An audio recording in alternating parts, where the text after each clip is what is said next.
कि 4 वीक की मेंटरिंग में हम अपने नए मेंबर या अपने पुराने मेंबर को समझाते हैं वो की अटेंडेंस, क्योंकि बीएनआई में अटेंडेंस बहुत क्रिटिकल है।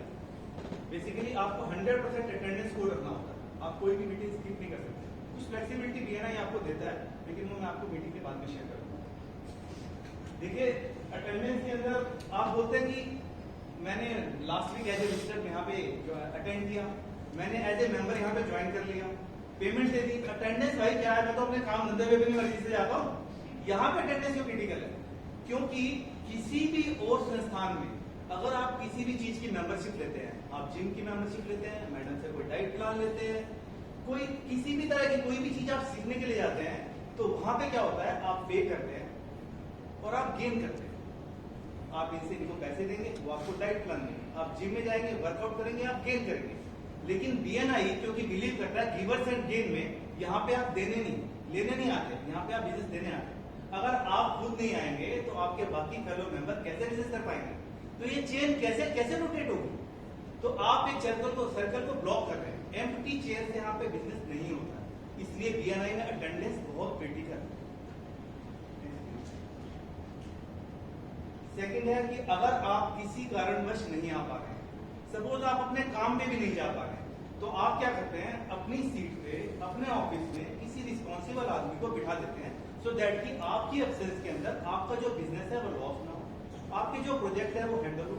ठीक है मार्केट साहब, अगर आप वहां पे नहीं है तो आपको क्लाइंट को जवाब देना ना, किसी रिस्पॉन्सिबल पर्सन को आप बोल के जाएंगे कि मेरी एब्सेंस में ये करेगा। कभी आपको ट्रैवल करना पड़ सकता है, कभी इलनेस हो सकती है, कभी कुछ भी कोई भी प्रॉब्लम हो सकती है। तो इसी तरह से बीएनआई में भी आपका सब्स्टिट्यूट यहाँ पे आपकी जगह पे आएगा। सबसे बड़ा कि सब्स्टिट्यूट कौन होना चाहिए? सब्स्टिट्यूट आपका रेप्लिका होना चाहिए। सब्स्टिट्यूट ऐसा होना चाहिए कि जिसको सब्स्टिट्यूट के रूप में लोग याद रखें।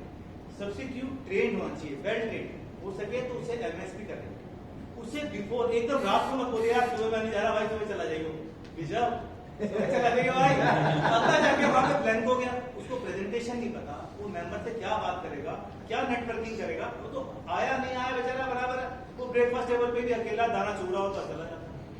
इसलिए सब्स्टिट्यूट वेल ट्रेन्ड होना चाहिए। सब चीज हो सके तो अपनी रूटीन की मीटिंग में भी अपने सब्स्टिट्यूट को साथ में लेके आइए, विजिटर का क्रेडिट लीजिए, नेक्स्ट टाइम वो ट्रेंड हो जाएगा, सब चीजों से यूज टू होगा, सब चीजों से फैमिलियर होगा, ऑलरेडी मिला होगा, सो दैट कि आपके एब्सेंस में भी वो नेटवर्किंग कर पाएगा।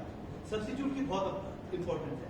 ये आपका लाइफ पार्टनर भी हो सकता है, आपका बिजनेस पार्टनर भी हो सकता है, आपका कुलीग हो सकता है, आपका फ्रेंड हो सकता है, आपका एम्प्लॉय हो सकता है, कोई भी आदमी जो आपकी बिजनेस कैटेगरी हो यहाँ पे आकर रिप्रेजेंट करे। Arrive on time, arrive on time BNI में क्या है, इसे बीएसटी बोलते हैं। बीएसटी क्या होता है? बीएनआई स्टैंडर्ड टाइम क्या है? बिफोर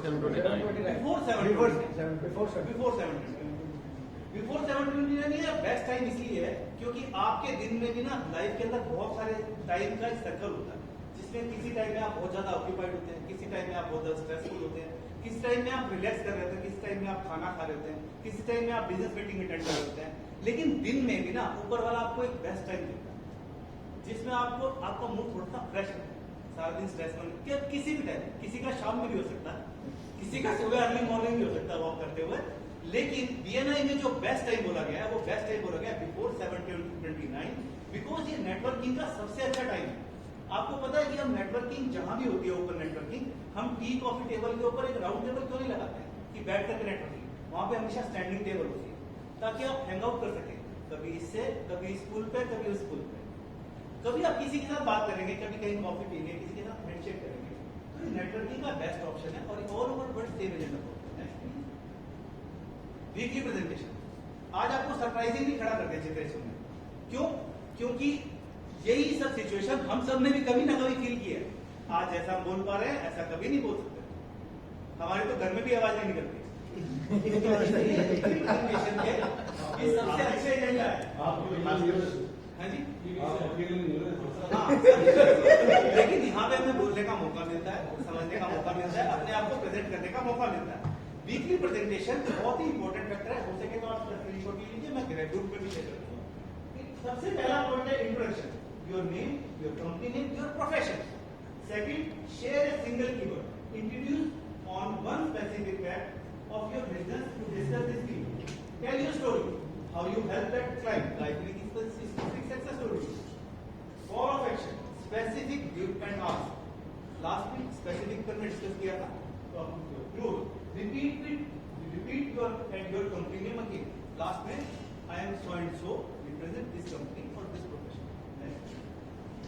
ये अब आ गया ब्रेकफास्ट चैटर। अपनी वीकली प्रेजेंटेशन को ना इसी तरह से प्रेजेंट कीजिए। आपकी वीकली प्रेजेंटेशन कितने तरीके हो सकती है? आइवन माइस्टर बोलते हैं आपकी वीकली प्रेजेंटेशन 52 हफ्ते की मेंबरशिप में 52 तरह की हो सकती है। जैसे सैंडविच का कोई अंत नहीं होता ना, सैंडविच का एक बेसिक कॉमन क्या होता है, ऊपर और नीचे ब्रेड होती है, अंदर जो मर्जी फिल करो। तो आपकी प्रेजेंटेशन में भी ऊपर और नीचे नाम से शुरू, कंपनी का नाम और अपना प्रोफेशन, और बीच के अंदर कुछ भी बोलिए। अगर आप एक ही तरह का ब्रेकफास्ट हमेशा 5 स्टार पे करेंगे ना तो वो भी छोड़ देंगे, आपको वैरायटी चाहिए। इसीलिए आपकी वीकली प्रेजेंटेशन को लोग ध्यान से सुनते हैं, उनके माइंड में इंपैक्ट करती है और ध्यान रखती है कि ये आदमी की प्रेजेंटेशन अच्छी है। हमेशा चारू शर्मा, विजय सेन आपको बोर करते हैं।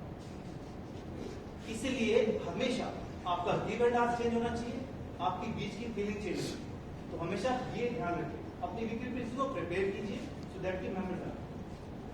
थैंक यू एंड बहुत ही वेरी